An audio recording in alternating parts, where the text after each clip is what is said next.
On November 21st, this past week, Russian President Vladimir Putin announced that his military had conducted a test of hypersonic intermediate-range missiles identified as the Oreshnik during the attack on the Ukrainian city of Dnipro.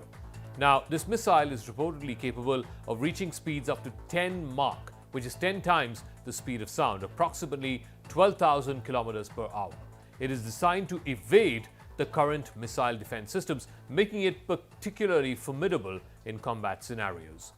The attack coincided with Ukraine's increased use of long-range weapons, long-range missiles essentially, supplied first by the United States and then by UK and France, prompting Russia to assert its military capabilities in response to these threats from NATO countries.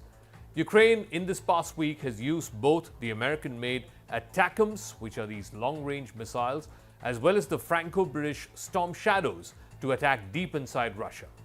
Now, this is the first time that Ukraine has hit deep inside Russian territory with long-range missiles since this war began more than 2 years ago. The deployment of the hypersonic missiles like the Oreshnik signifies a shift from Russia's military strategy, hoping to demonstrate its technological advancements, while at the same time sending a clear signal to Western allies who are supporting Ukraine. This move is seen as an attempt to deter any further military assistance to Ukraine and to reinforce Russia's position in this conflict. Ukrainian officials have expressed concerns that their country is being used as a testing ground for Russian weaponry, indicating that there's going to be a troubling escalation in hostilities. On November the 19th, 6 Attackams missiles manufactured in the US were used, and on the 21st, a combined attack using Storm Shadow manufactured in the UK and missiles manufactured in the US were used to attack missile targets in the Bryansk and Kursk regions of the Russian Federation. Путін робить все, що завгодно, тільки б не дати сусіду вирватись з його рук.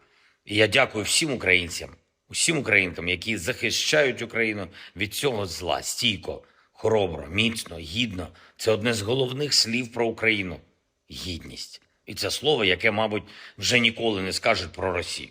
So, hypersonic missiles differ from conventional missiles primarily in their speed, in their maneuverability.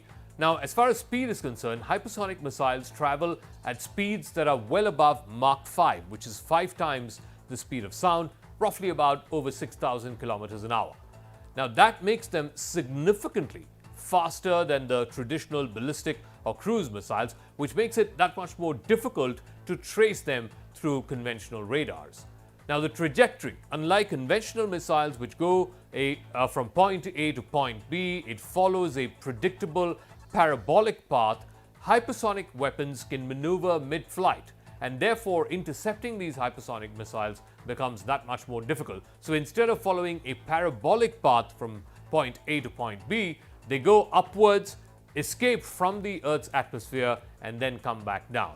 So therefore, the detection, because of the high speed and the ability to fly at lower altitudes, means that hypersonic missiles can evade any form of radar detection, which they're close to their targets. At the same time, it leaves very little time for any kind of defensive response.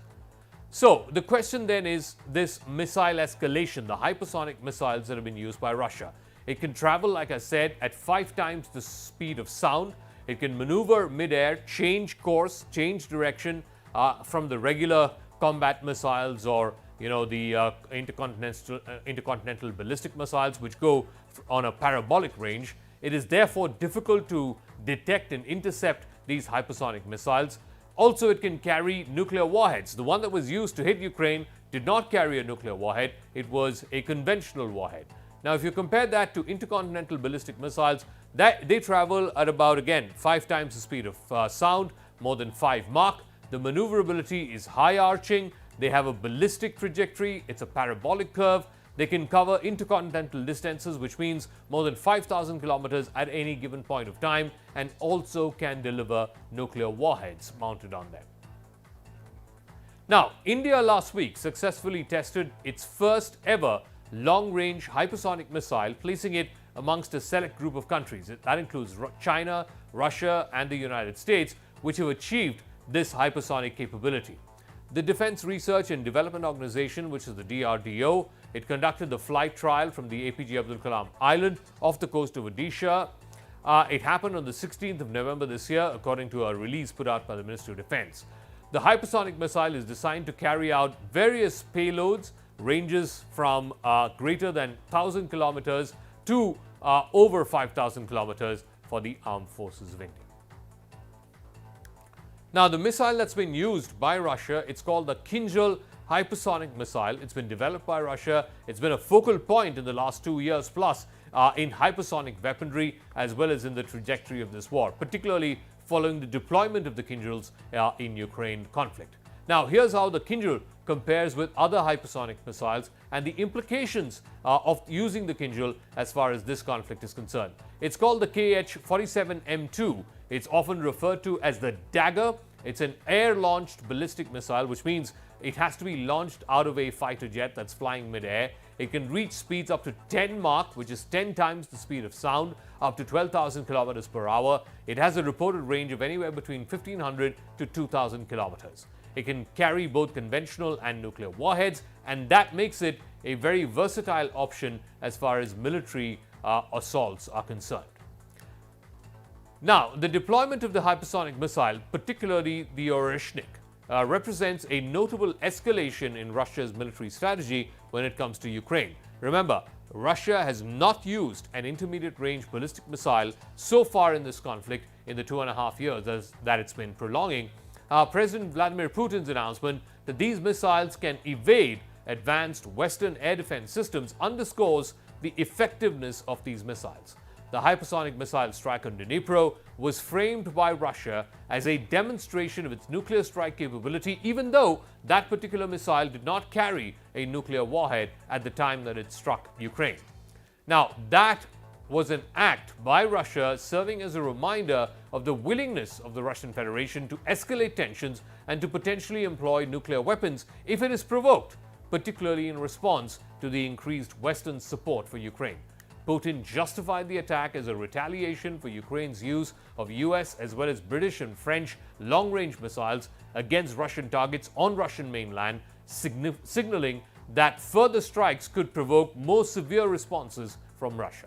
All right, so let me now try and go across to somebody who has known a thing or two about the intercontinental ballistic missile as well as these intermediate-range ballistic missiles, which have now been hit into mainland Russia, and of course a response from Russia into mainland Ukraine. The question is, who is provoking and what might be the response? Eyal Pinko is the cyber intelligence and military strategy expert. He's now joining us. Russia has confirmed that it hit with an IRBM, which is an intermediate range ballistic missile, without any nuclear capability against Ukraine. What does that mean in the context of the overall Russia-Ukraine war? Yeah, I think we need to look on that in the context because a week ago, the Biden administration allowed Ukraine to attack Russia with long-range missiles using the U.S. weapon system. So the Russian missile firing is coming after Ukraine did the same to Russia. So we are trying to be balanced and to look on the things, from both sides, not to be towards one side or another. But there is, I think, what we see in the recent weeks that Russia, will say that differently, Russia is starting to gain advance in this war towards Ukraine. And I think that Biden now allowed Ukraine to move forward in order to defend itself from the Russian aggressive that is coming and became more and more powerful, using soldiers, 10,000 soldiers from North Korea.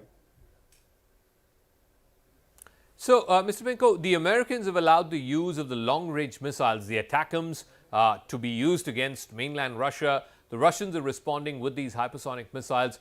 What is the trajectory forward that you believe? How is this war going to progress? Because at some point, somebody needs to come in and say, okay, it's time to de-escalate. Yeah, I think the arena over there in the Eastern Europe is very hot. I can tell you that many countries as Poland, Romania, Bulgaria, and countries that are on the borderline with Ukraine and Russia are feel the stress and anxiety of what is going to happen there. I believe that the next 2 months are critical because everyone is looking forward for the Trump administration to come, and I think this is a very meaningful step, including the NATO and what will be the future of NATO. As you remember, Trump said many times that NATO is going to be dismantled.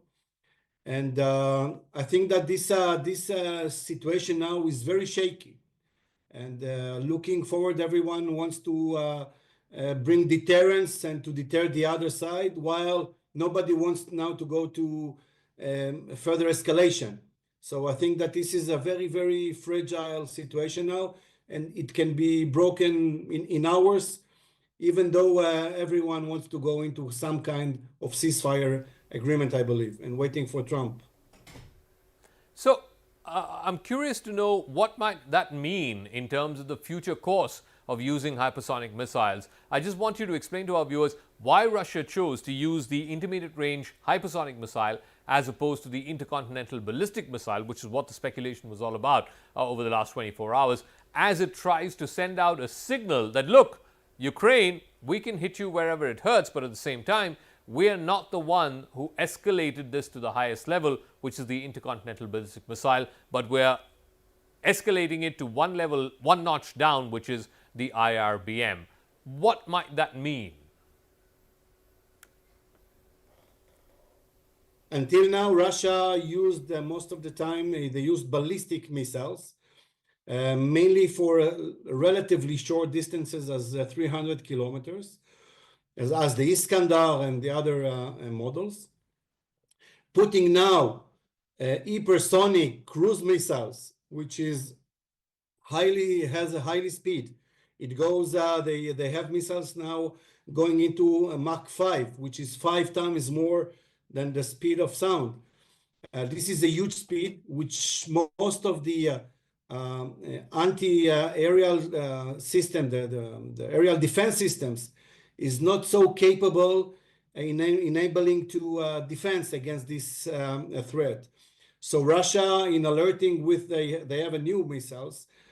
So Russia is alerting that they will not hesitate to use advanced, very accurate aerial defense penetrators, those missiles, in order to attack Kyiv, which, until now they didn't want to attack Kyiv, and they preserve this area in order to go into further escalation. This is a very large flag, which is being shown by the Russians, saying that they can go much faster, much higher, much accurate, with much more casualties that they can cause, and to be alert and not to go further on. All right, Mr. Eyal Pinko, thank you very much for joining us and explaining to our viewers why this escalation by Russia is significant. Of course, the Russian response to what has been the Ukrainian use of long-range missiles, whether it's the Storm Shadows by France and Britain, or whether it is by the ATACMS, which is provided to it by the United States.